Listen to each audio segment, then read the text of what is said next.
Hi there, my name is Liz Crouse, and I'm here today to talk about my research, which is entitled More Than an English Education, Community Colleges and Adult English Language Learners During COVID-19.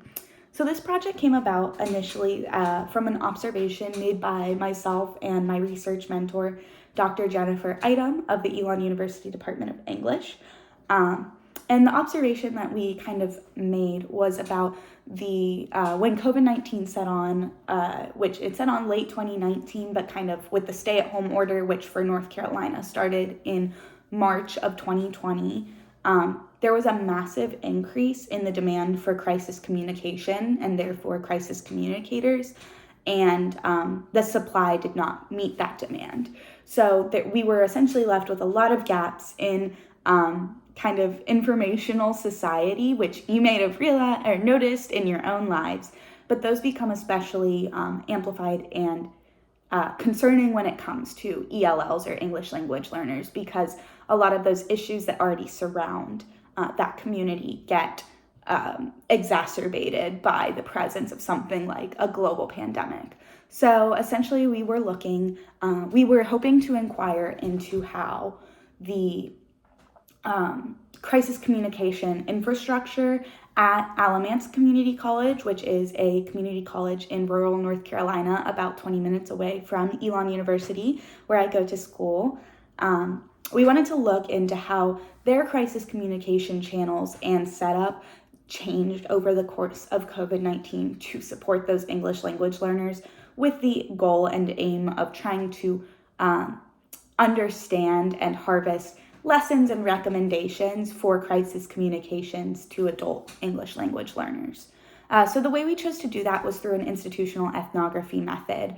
And we essentially did focus groups, interviews, and institutional observations as the three kind of method pillars of how we went about answering our research questions. So after focus groups, interviews, and content observation of things on their website and also posters in the school, things like that, we found that there was a lot of gaps and also a lot of ways that ACC itself, Alamance Community College, was working to bridge those gaps. So one of the main things we found was that a lot of the issues, almost all of the issues that were mentioned to be really difficult by students in focus groups and administrators in interviews, or stakeholders at large, were issues that had already existed in the community, but had just become very much emphasized and underscored by the presence of a global pandemic, as were many issues for many different groups. But we were really especially interested in the way that community colleges and community organizations are able to communicate with their diverse audiences during COVID-19.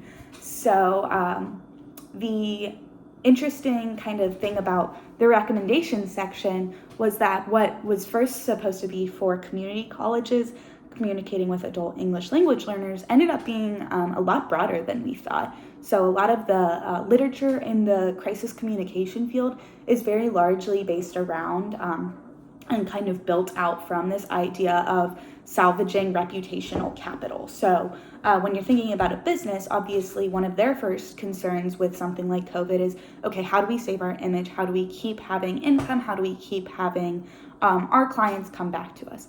But when we're dealing with community organizations, that issue gets to be a lot smaller because COVID is not necessarily the direct fault, and you don't have people looking to that organization as to blame them for the onset of COVID, but you do have a lot of people that rely and look to the organization to help them through it.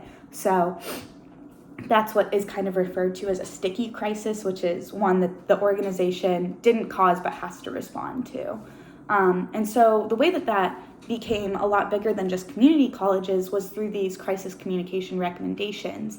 So essentially the recommendations kind of open to an inclusive framework to ask community organizations to consider how they communicate with diverse audiences and populations, because these minorities need special attention when it comes to community organizations. So essentially it just asks them to prioritize stakeholder well-being over reputational capital and things like that.